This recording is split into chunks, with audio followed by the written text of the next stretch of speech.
चलिए देखते हैं अपना अगला प्रश्न, प्रश्न संख्या 19। एक वस्तु का मूल्य 15,500 रुपए था और 450 रुपए उसकी मरम्मत पर खर्च किए। यदि उसे 15% लाभ पर बेचा जाता है तो विक्रय मूल्य ज्ञात कीजिए। यानी इतने रुपए में खरीदी और 450 रुपए उसने खर्च की, यानी टोटल उसको कितने की पड़ गई। फिर उसके बाद उसने 15% लाभ पर बेच दिया तो वो कितने में बेची, यानी विक्रय मूल्य पूछा आपसे। आइए देखते हैं।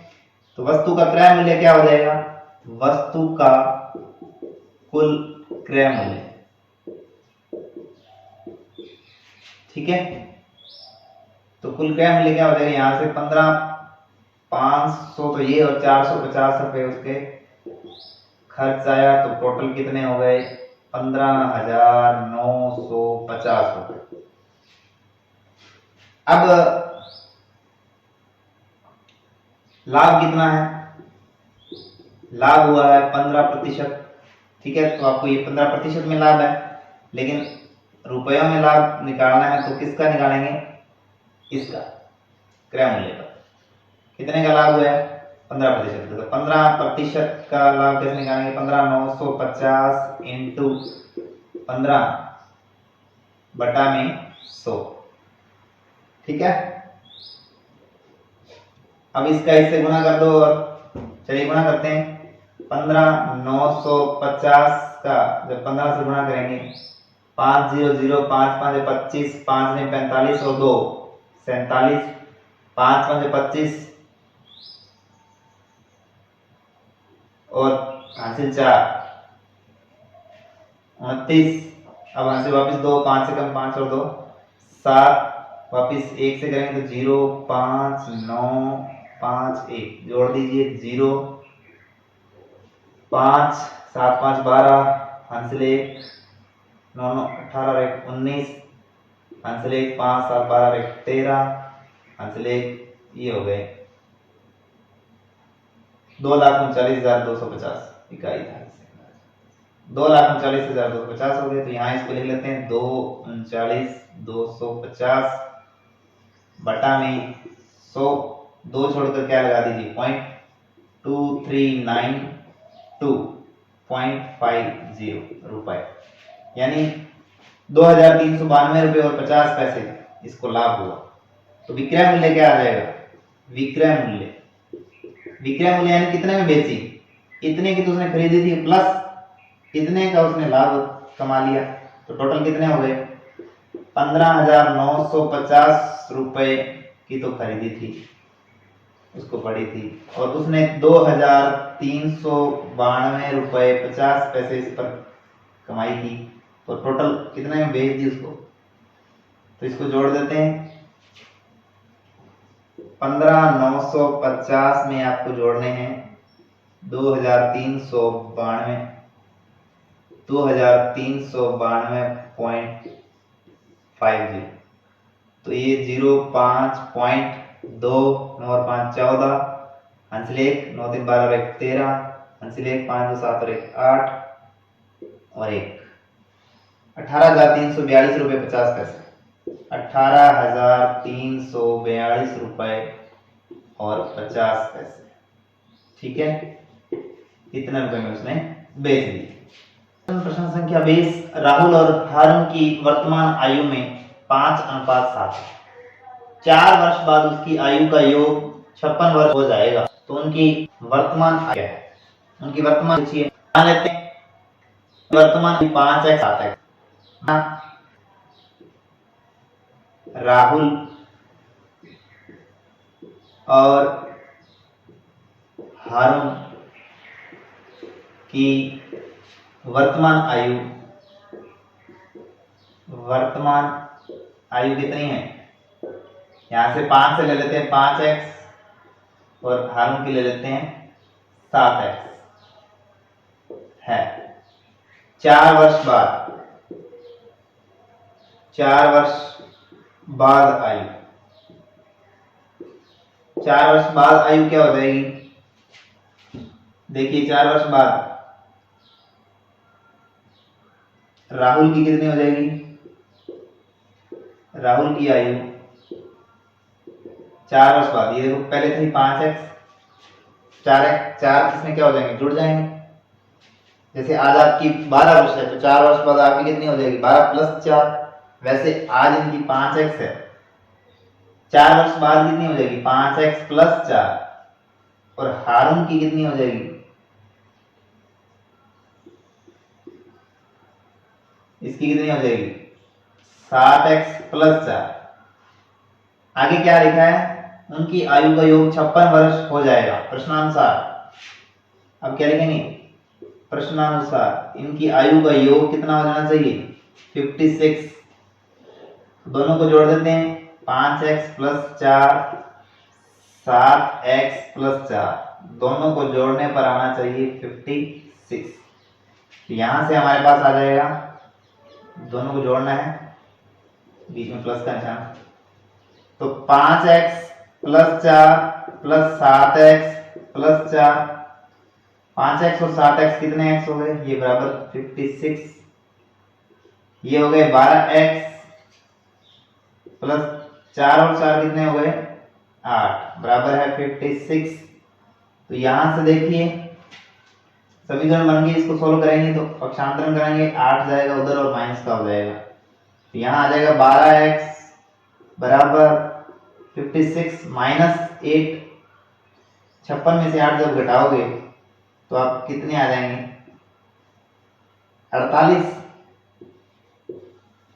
और यहाँ से अपने को x की वैल्यू चाहिए तो 12 गुणा में है तो कहाँ चला जाएगा, बटा में। 48 के बटा में 12 आ जाएगी, 12 से 48 कितनी बार कट गया, 4 बार। तो x की वैल्यू कितनी आ गई, 4।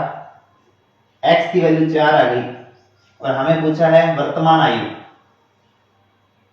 यहां से हम लिखेंगे, हमने मानी थी राहुल की वर्तमान आयु 5x और हारून की 7x, दोनों की वर्तमान आयु पूछी है। तो यहां से ले लेते हैं राहुल की वर्तमान आयु, राहुल की वर्तमान आयु, राहुल की वर्तमान आयु कितनी आ जाएगी, 5x मानी थी ना, कितनी आ जाएगी, 5 इंटू एक्स का मान अभी निकाला 4, तो 5 चौका 20, ठीक है, 20 वर्ष। इसी प्रकार से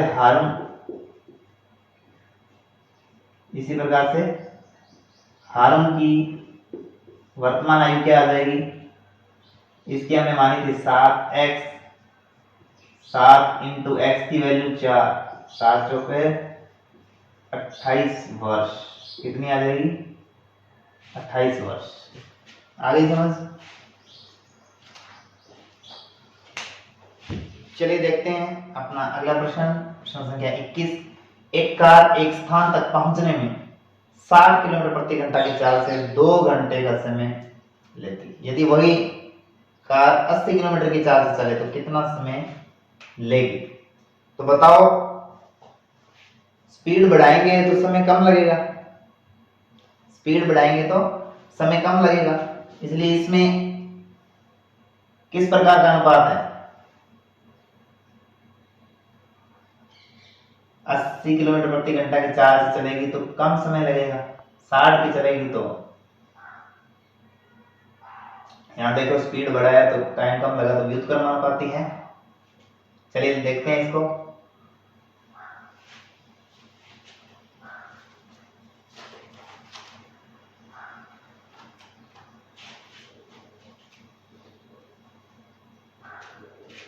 आइए देखते हैं अपना अगला प्रश्न, प्रश्न संख्या 21। एक कार एक स्थान तक पहुंचने में 60 किलोमीटर प्रति घंटा की चाल से 2 घंटे का समय लेती है। यदि वह 80 किलोमीटर की चाल से चले तो कितना समय लेगी। पहले 60 की स्पीड से चल रही तो 2 घंटे में पहुंचती है, अगर स्पीड 80 कर दी जाए तो कितना टाइम लगेगा। तो जैसे स्पीड बढ़ाएंगे तो टाइम कम लगेगा, तो किस अनुपात में है ये, व्युत्क्रम अनुपाती है, उल्टे अनुपात में है। तो आइए इसको सॉल्व करते हैं। यहां देखते हैं स्पीड यानी कार की गति, और इधर लिख लेते हैं समय। यहाँ कार की गति 60 है तो समय लग रहा है 2 घंटे, कार की गति बढ़ाकर 80 किलोमीटर कर दी तो समय मान लेते हैं x घंटे लगेगा।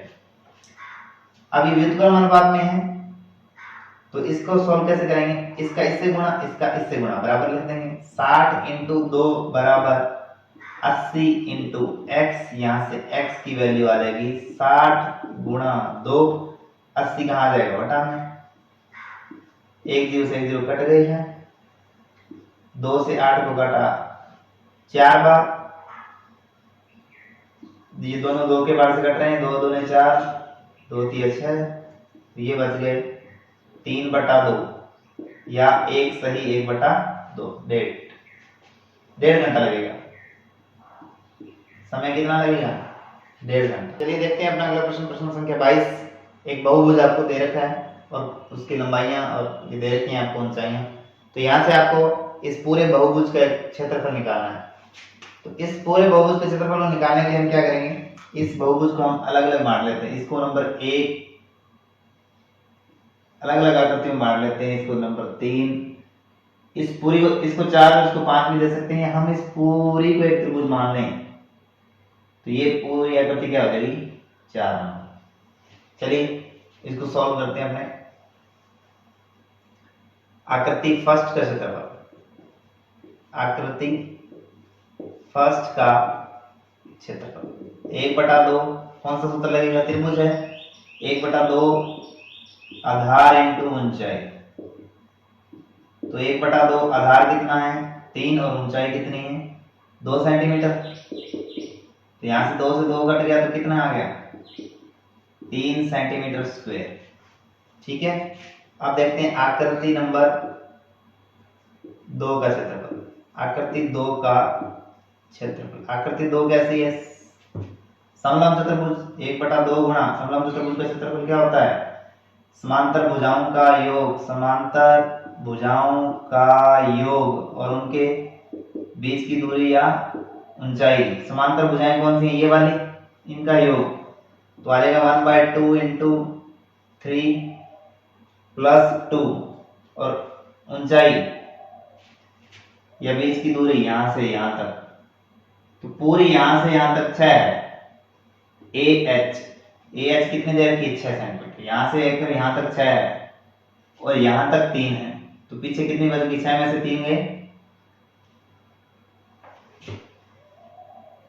यहां तक देखो 3 है और टोटल यहां तक 6 है, तो पीछे कितनी रहेगी? 3। ठीक है, अब इसको सॉल्व कीजिए। 1/2, 3 और 2 कितने हो गए? 5 इंटू 3, 5 3 15/2, 15/2 या 7.5 सेंटीमीटर स्क्वायर। 15 का आधा 7.5। आकृति 3, आकृति 3 का क्षेत्रफल। आकृति 3 देखिए कैसी है? आकृति 3 आपकी त्रिभुज है, वही 1/2 आधार इंटू ऊंचाई से 2 आधार की h यहां तक है, टोटल 8 है, तो ये होगी 2 इंटू हाइट 3, 2 से 2 कट गया, 3 सेंटीमीटर। आकृति नंबर, आकृति 4 का क्षेत्रफल। आकृति 4 भी कैसी है? त्रिभुज, वही सूत्र रहेगा 1/2 आधार इंटू ऊंचाई। आधार पूरा लेंगे यहां से यहां तक 8 सेंटीमीटर और हाइट ये ऊंचाई कितनी है? 2.5 सेंटीमीटर है ना।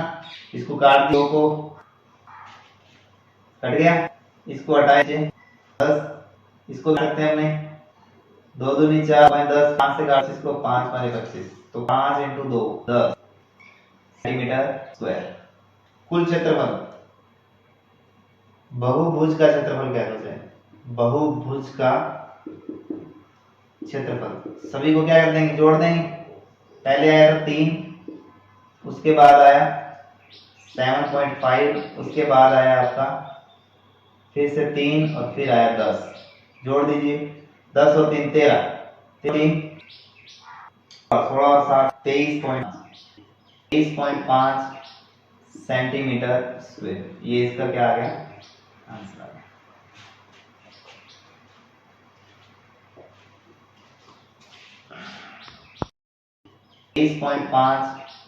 सेंटीमीटर स्क्वायर, ये इसका क्या आ गया? आंसर आ गया। चलिए बढ़ते हैं अपने अगले प्रश्न की ओर। अगला प्रश्न है 22 नंबर, इसका अथवा। जो पहले हमने प्रश्न किया उसका अथवा में एक दिया हुआ प्रश्न है। इसके अंदर 2 प्रश्न पूछे गए हैं। पहला प्रश्न है, एक घनाभ की विमाएं 60 सेंटीमीटर, 54 सेंटीमीटर और 30 सेंटीमीटर इस घनाभ के अंदर 6 सेंटीमीटर भुजा वाले छोटे घन कितने छोटे घन रखे जा सकते हैं? चलिए इसका पहला प्रश्न करते हैं हमने। देखिए एल दे रखी है आपको, ठीक है, घनाभ के अंदर आपको क्या दे रखा है, घनाभ की लंबाई 60 सेंटीमीटर, चौड़ाई आपको दे रखी है 54 सेंटीमीटर और ऊंचाई आपको दे रखी है 30 सेंटीमीटर। एम घन की भुजा, घन की भुजा आपको दे रखी है 6 सेंटीमीटर। तो यहां घनाभ में रखे जा सकने वाले घन, घनाभ में रखे जा सकने वाले घनों की संख्या, ये कैसे निकालेंगे? ये देखिए इसमें ऊपर लिखेंगे घनाभ का आयतन, इसमें आयतन का सूत्र यूज होगा घनाभ का आयतन, इसके अंदर रखने और किसे रखना है उसका नीचे आ जाएगा घन का आयतन, ठीक है, जो छोटी चीज है वो नीचे आ जाएगी। इसमें देखिए फॉर्मूला लग जाएगा L into B into H, ठीक है, 60 इंटू 54 इंटू 30 और घन का आयतन क्या होता है, भुजा गुणा भुजा गुणा भुजा यानी भुजा की क्यूब, 6 इंटू 6 इंटू 6, 6 से 60 कट गया 10 बार, 6 से 54 कट गया 9 बार, 6 से 30 कट गया 5 बार, तो क्या रह गया 10 गुणा 9 गुणा 5, 9 5 45, 45 इंटू 10, 45 इंटू 10 कितने हो गए 450। चलिए इसका दूसरा देख लेते हैं हमें। सेकंड नंबर, एक ऐसे बेलन की ऊंचाई ज्ञात करनी जिसका आयतन दे रखा है और जिसके आधार का व्यास दे रखा है। चलिए दे रखा है व्यास, इसको लिखते हैं 140 सेंटीमीटर दे रखा है। यहां से त्रिज्या निकालनी पड़ेगी आपको, व्यास की तो जरूरत नहीं है, त्रिज्या चाहिए। तो त्रिज्या व्यास की क्या होती है आधी, तो हो जाएगी 70 सेंटीमीटर, लेकिन सेंटीमीटर में नहीं है, यहाँ मीटर क्यूब में दे रखा है घन का आयतन, बेलन का आयतन। यहां से अपने को चूंकि 1 मीटर बराबर होते हैं 100 सेंटीमीटर, अब हमारे को सेंटीमीटर में मीटर कुछ उल्टा पूछा तो भाग लगा देंगे, तो यहां से सब आर बराबर क्या आ जाएगा 70 बटा में 100 का लगा दीजिए भाग, 1 0 से 1 0 कट गई, 7 बटे 10 मीटर, 7 बटे 10 मीटर। अब इसको आगे कैसे सॉल्व करेंगे? आगे दे रखा है बेलन का आयतन, बेलन का आयतन, तो बेलन के आयतन वाला फॉर्मूला लगा देंगे। बेलन का आयतन बराबर दे रखा है 1.54 मीटर, यहां बेलन का आयतन कितना होगा सूत्र pi r square h, pi r square h और बराबर 1.54, यहां से पाई की वैल्यू हो जाएगी 22 बटा 7, आर स्क्वायर 7 बटे 10 इंटू 7 बटे 10, ठीक है, और एच का मान हमें ज्ञात करना है, बराबर है 1.54।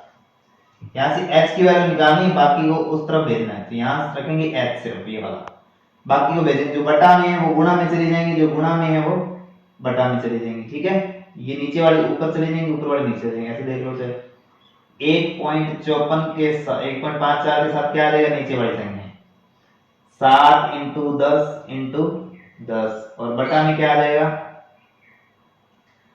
22 इंटू 7 इंटू 7, एक 7 से तो एक 7 कट गया, इस पॉइंट को हटाया तो नीचे आ जाएगी 100, इस 100 से ही कट जाएगा 100, ठीक है, 22 7 154 होता है, ये 154 रहेगा, नीचे 22 का 7 से गुणा किया तो 154, ये कट गया कितनी बार एक बार, 1 मीटर, ऊंचाई कितनी आ गई 1 मीटर, ठीक है।